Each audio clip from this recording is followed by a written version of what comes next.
Muy bien. Bueno, pues muy buenos días a todos. Gracias por acompañarnos el día de hoy. Les doy la más cordial bienvenida. Bueno, habíamos hablado de Pocayoke, y habíamos hablado de los principios que tiene que cumplir cada uno de estos. Primero decíamos, un Pocayoke tiene que ser algo fácil, o sea, tiene que ser fácil de utilizar. Tiene que ayudarme a detectar e identificar errores antes de que se convierta en un defecto. Y un peor escenario es que me ayude a mitigar el problema. O sea, lo ideal es que si se llegase a dar un error, que ese sea pues lo menos, ¿verdad? Que mitigue el problema. Entonces, relacionado a esto, lo ideal es que esté basados en la prevención. Tienen que ser mecanismos que me ayuden para detectar posibles errores antes de que ocurran. Y tenemos dos enfoques para la prevención, el de control y el de advertencia. ¿Cuál pudiera ser uno de control basado en la prevención? Por ejemplo, si yo pongo un parámetro inadecuado en el proceso de llenado, no me permite avanzar. Ese sería un mecanismo de control basado en la prevención. Método de control basado en la prevención es un poco yo que de este tipo. Ahora, también tenemos un método de advertencia, que este es cuando el operador genera un error y te avisa. Esto puede ser cualquier pantalla que te esté diciendo que esté mal. Te voy a poner estos dos en un ejemplo práctico que me tocó ver para una de las plantas para las que trabajé como consultor. En esta planta hacían los escapes para las camionetas, las de lujo, el sistema de escape, la parte inferior. Entonces, para cambiar de modelo, ellos pues no tenían dos líneas, sino más bien cambiaban los fixtures. Estos fixtures van alineados con una secuencia que tiene que ser un robot de soldadura. Entonces, tú ponías una pieza metálica, ponías, digamos, el cuerpo, ponías la colita de la pieza metálica y te asegurabas que estaba bien sentado en el fixture y luego ya le dabas al botón de doble para que lo haga. Y ahí es donde después empezaba a hacer los puntos de soldadura y todo este show. Bueno, si tú no ponías bien una parte de la pieza y no sensaba que estaba bien, te marcaba en una pantalla cuál es el sensor que no está viendo. Se te decía, ¿sabes qué? Tú querías avanzar y no podías hacer no podías, estoy haciendo esto, perdón, no podías hacer el arranque de la máquina y te decía que en la pantalla que este sensor no estaba tocando. Eso quiere decir que en lugar de estar así, perdón, en lugar de estar así, a lo mejor estaba así, o estaba así, o estaba así. Pues si no estaba tocando un sensor adecuadamente, te marcaba, oye, ¿sabes qué? Este sensor no lo estoy tocando, por eso no puedo arrancar. Ese es un ejemplo de los dos mecanismos basados en la prevención de Pocayoke. Método de control, porque ni siquiera me permite hacer el proceso, me lo detiene. Y método de advertencia, porque me indica que algo está mal para que lo corrija antes de seguir. De este modo, que fue algo que nosotros nos tocó diseñar con ellos y la gente de automatización, se evitaron un montón de errores, porque antes se podía soldar mal. O sea, tú podías poner la pieza mal y se podía soldar. Tú podías poner la pieza corrida y se podía soldar. Y decíamos, oye, pero es que pues está mal soldada. Ah, es que los topes, pues a veces no los agarran, ¿verdad? Los topes a veces no los ponen bien o la pieza a veces la colocan al revés. No, no se va a poder soldar si la pieza no está en la posición adecuada. Y este es el mejor tipo de Pocayoke, porque no te permite ni siquiera hacer el proceso y aparte te indica dónde está el error para que lo corrijas antes de avanzar. Esto ayuda también muchísimo a la estandarización, porque la gente a lo mejor puede ver la hoja de instrucción estándar y tener algunas dudas o ver cómo se tiene que hacer, pero en el momento en el que la máquina te dice, tienes que poner esto porque está mal puesto, tienes que corregir esta parte, es mucho más sencillo que nosotros podamos hacer la operación. Aquí estamos tocando el método de control y el método de advertencia con un ejemplo práctico, como te decía. En el momento donde tú quieres soldar el cuerpo y la colita del mecanismo de escape, el sistema detecta que la pieza está mal sentada, por así decirlo, te avisa dónde está mal sentada para que lo corrijas y a partir de ahí ya es cuando te permite hacer la operación. Preguntas con este tipo de pocayoke basado en la prevención y el método de control y método de advertencia. Jorge, Alejandro, Iván, Alfredo. No, bueno, de hecho, a lo mejor acá tenemos algo así porque inyectamos tapas de plástico con bujes, las de la batería de los carros, y tienen unos fixtures, como usted dice, y si está mal la, el buje que le meten, la inyectora no cierra, porque tiene, como si tiene mala polaridad, la inyectora no cierra. Podría ser un pocayoke de esos. Al parecer sí. O sea, no se crea el proceso, ¿es correcto? No se crea la pieza, ¿cierto? Sí, no se crea la pieza porque está mal el buje si le ponen el que no es. Muy bien. Perfecto. Entonces, por otro lado, tenemos los que están basados en la detección. Ahora sí, en el de la detección es cuando ya existe la pieza. Aquí, cuando ya no se puede hacer a través de prevención, nos vamos a la detección, que es cuando detectan faltantes de piezas, cuando detectan si el tamaño es correcto, cuando ven el valor fijo o cuando ven el tema de pasos. Te pongo otro ejemplo relacionado con, basado en la detección. Nosotros llegamos a tener problemas por etiquetado. Es decir, etiquetábamos una pieza con otra etiqueta. Eso es algo relativamente común. Y nos dimos cuenta que esto era porque el supervisor al inicio del turno le daban todas las etiquetas de lo que tenía que producir.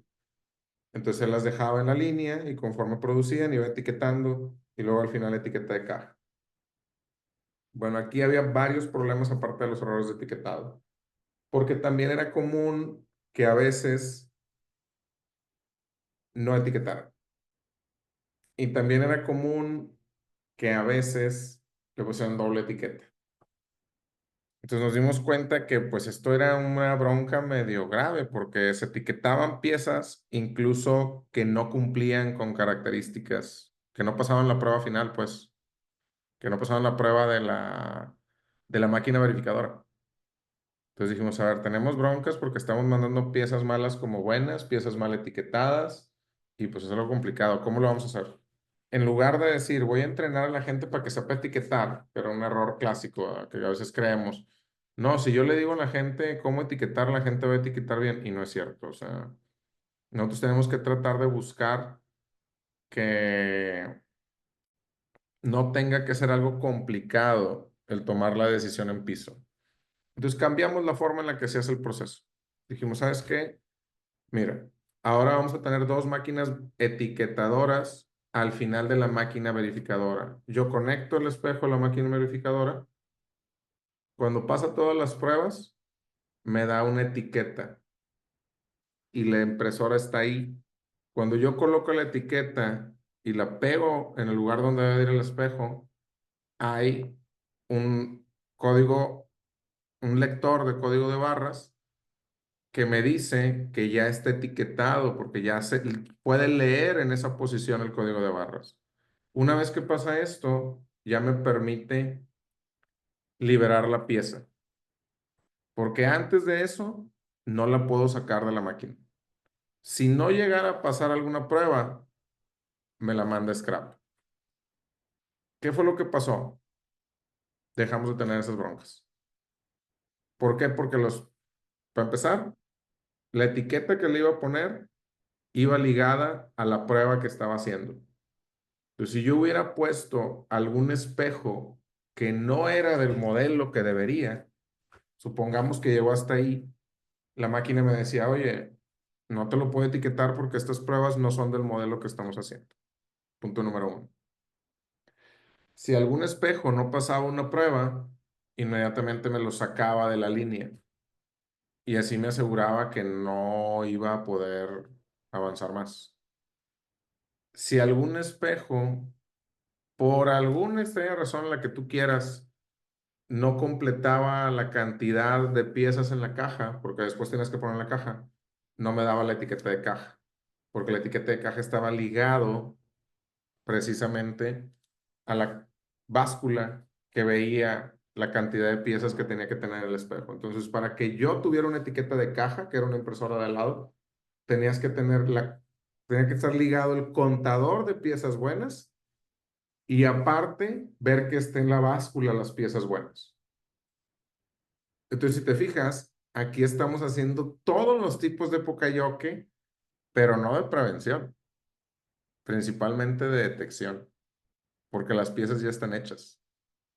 Método de contacto, ¿por qué? Porque es una máquina verificadora que puede detectar si alguna de las cosas están bien o no para decirme si paso, ten la etiqueta para tu espejo.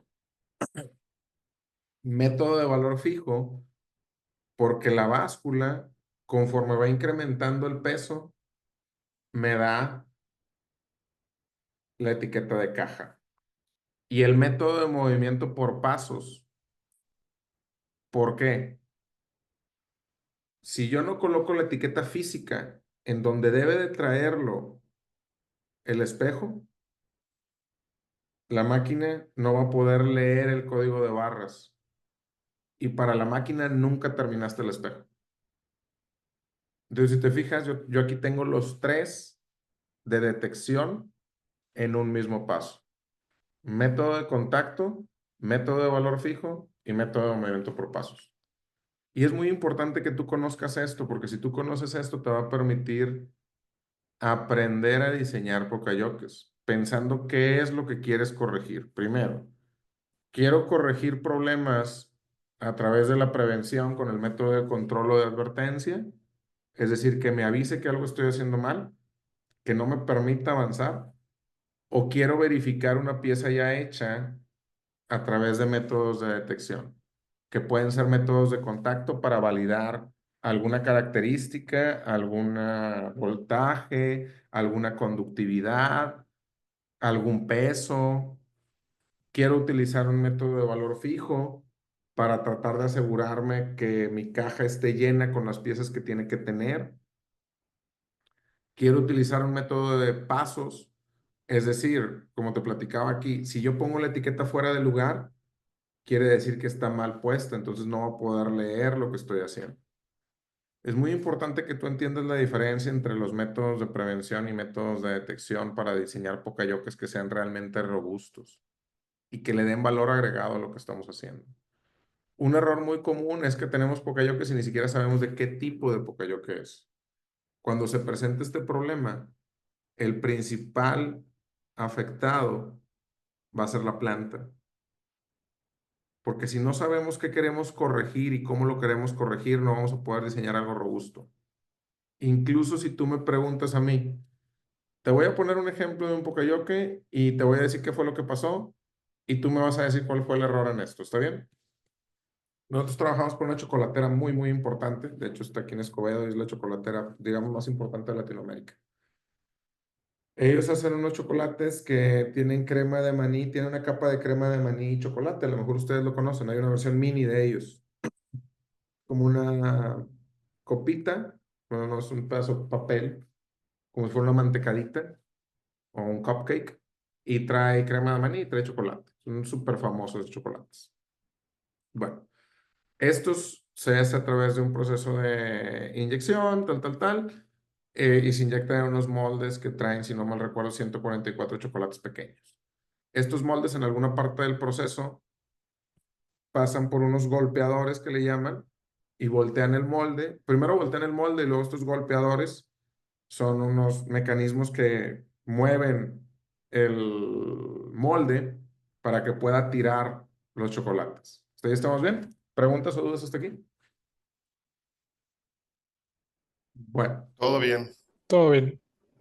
bueno. El problema era que se quedaban chocolates pegados. Entonces, el tema es que si yo dejo chocolates pegados, ese molde está en un carrusel infinito bueno, no infinito, ¿verdad? Pero está en un carrusel donde se vuelve a llenar.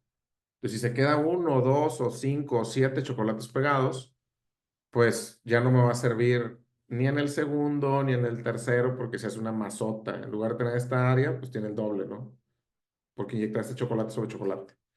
Ese es un error donde puedes hacer dos veces el proceso. Bueno, ¿qué se le ocurrió a la gente de ingeniería? Dijo la gente de ingeniería, vamos a poner una cámara y esta cámara va a detectar cuando hay chocolates pegados en el molde.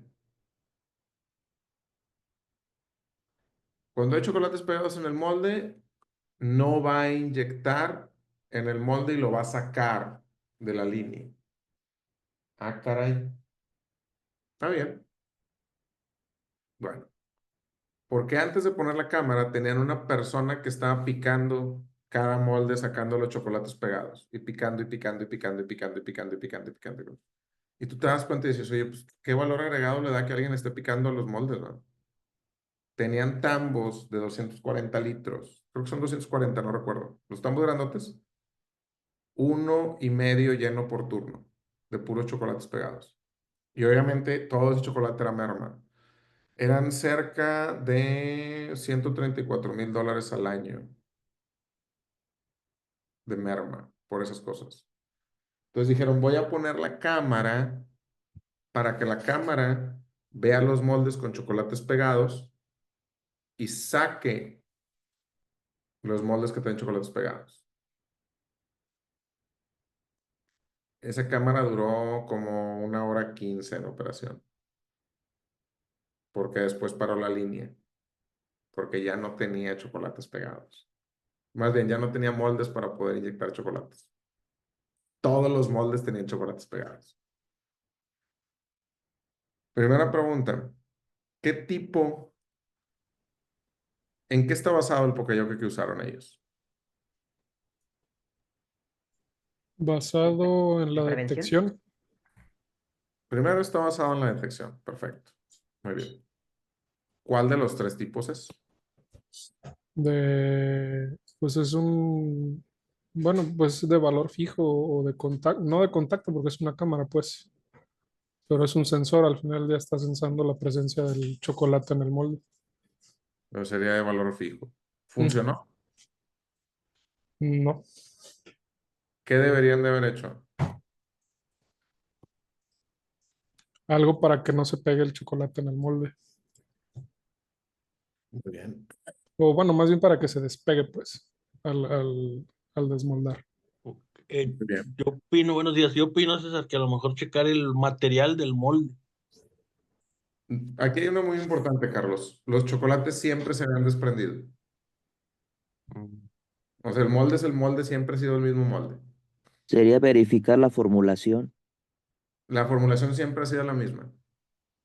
Siempre ha sido la misma. O sea, no le movieron a la fórmula. Cada que hacen un chocolate no le mueven a la fórmula, tan es así que todos los chocolates salen iguales. Y, por ejemplo, lo que se busca cuando hay ese tipo de cosas en moldes, en troqueles, es colocar algún recubrimiento de teflón o de algún material antiadherente, pues. Piénsalo así, José Andrés. Si antes no se pegaban y se empezaron a pegar, ¿por qué tendría que ser un problema el molde? Entonces le faltaba fuerza Entonces a lo el mejor, sacudido. entonces a lo mejor era temperatura, César, no. Siempre ha sido la misma temperatura. O sea, aquí hay algo bien importante. El proceso no es artesanal. O sea, no hacen chocolates para toda Latinoamérica y que todos sepan diferente y que cada uno traiga. Si hay algo de artesanal en el proceso, en los ajustes, pero en realidad durante años habían hecho los chocolates bien. ¿Te digo cuál era el problema? Am, alguna falta de fuerza al desmoldarlo, porque era por golpe, ¿no? Por impacto. El problema era que precisamente había microfugas en los mecanismos que desmoldaban el Así es. chocolate y Ya. todos del mismo lado. Entonces, en realidad, la presión que estaba saliendo de los mecanismos que desmoldaban era inadecuada. O sea, en realidad se debería de medir la presión que tienen los mecanismos que desmoldan antes de arrancar el proceso. Si yo quisiera corregir esto, tendría que hacer un pokeyoke basado en la prevención a través de un método de control que me diga no puedo, y combinado con una advertencia, que me diga no puedo arrancar el proceso, güey. ¿Por qué? Porque actualmente la presión que tienen los mecanismos que desmoldan, que realmente son los golpeadores, la presión de salida no es adecuada. ¿Y por qué no era adecuada? Pues porque había microgrietas en las mangueras. ¿Y por qué habría microgrietas en las mangueras? Porque dichas mangueras ni siquiera estaban enfocadas en el mantenimiento preventivo. ¿Y por qué no estaban enfocadas en mantenimiento preventivo? Porque no se hacía ni una tarjeta de RCM ni una matriz QA para ver qué características del proceso me pueden pegar en las características del producto. Entonces, aquí es donde tenemos que empezar a analizar los problemas. Y si bien es cierto, a nivel Yellow Belt no vamos a ver a detalle solución de problemas, porque para eso tenemos otra certificación, nosotros sí tenemos que aprender cómo detectar y cómo definir y cómo desarrollar bien pokeyokes. Yo siempre les digo, la palabra pokeyoke no es magia, ¿eh? O sea, no es magia. No es de que, voy a decir, poner un pokeyoke para que sirva esto. No, no funciona así. Lo que quieres no funciona así. No es magia.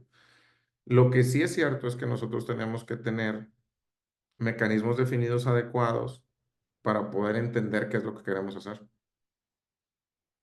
Y gracias al desarrollo de mecanismos tipo Pocayoke, me puede servir para tener controles preventivos, principalmente que me eviten que se produzca un error, para que dicho error no se traduzca en un defecto.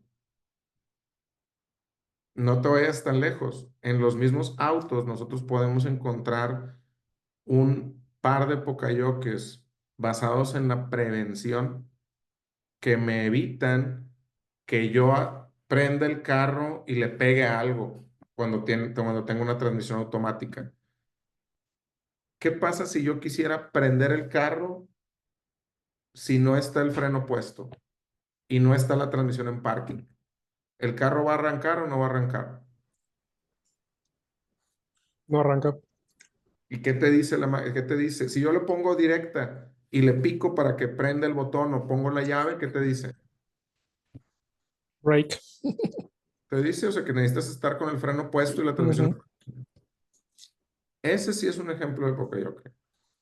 Y es un ejemplo basado en la prevención. Si no lo tuviera, ¿qué puede pasar? Por ejemplo, mi hijo Lucio le encanta jugar en el volante del carro. Y mi auto no tiene palanca de cambios, tiene botones. Entonces a él le gusta mucho picarle los botones. Y le gusta mucho también picarle al botón de encendido. Pero ¿qué pasaría si Lucio le pica el botón de encendido y no existiera este Pocayoke?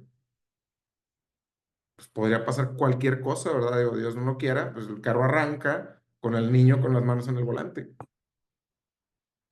Cuando lo vi y reflexioné, dije, este es un ejemplo perfecto de Pocayokes basados en la prevención. Más allá de lo que te dicen siempre de la USB, que yo no entiendo por qué usan la USB, honestamente.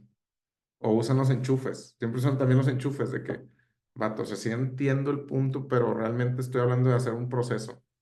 Y en el proceso de conducción existe esto. Y en el proceso de, de desarrollo de espejos existe esto. Y en el proceso de el llenado de chocolates existe esto.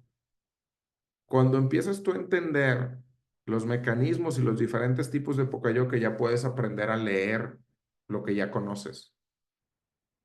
Y si aprendes a leer lo que ya conoces, vas a poder desarrollar Pocayokes distintos. Por eso te decía, o sea, en realidad, no todo es, le pongo un sensor para que haga esto. No. De hecho, uno de los mecanismos importantes que tenía también en otra de las máquinas de atornillado era literal uno de estos seguros. No recuerdo el nombre, pero son unos seguros metálicos donde si no lo bajas, no sienta la pieza.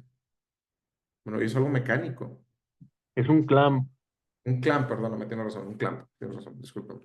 Un clamp mecánico, que si no está ese clamp mecánico puesto, no arranca la máquina.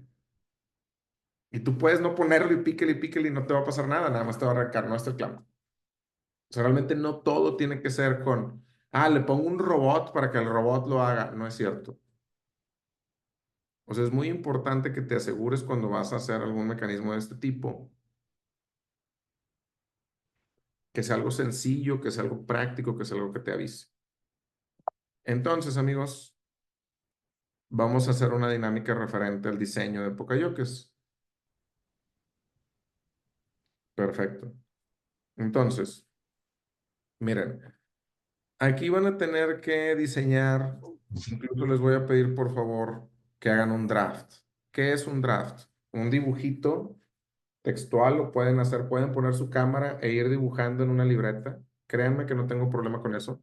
O pueden agarrar una nota e ir dibujando, pueden agarrar una hoja de PowerPoint e ir dibujando, pero me van a ayudar para poder mejorar este proceso.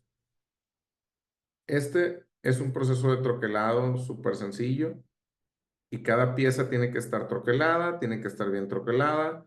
El carrito de piezas que ven por aquí debe de estar completado y debe evitar repetirse el proceso. Este es el proceso. Si se fijan, es una persona tomando la pieza manual, le pica y luego la pasa para allá. Él hace como un troquelado a la pieza. La lámina queda con una marca de troquelado. ¿Sí ves? Ahora es completamente manual. De hecho, puedo no troquelar una pieza y pasarla, ¿cierto o no es cierto? El carrito puedo no llenarlo y pasarla. Y puedo troquelarlo 2 veces. Aquí van a ayudarme enseñando uno o más Pocayokes que me eviten estos errores. Acuérdate, debes evitar omitir la operación, debes evitar hacerla 2 veces y debes asegurar los requerimientos del producto y proceso.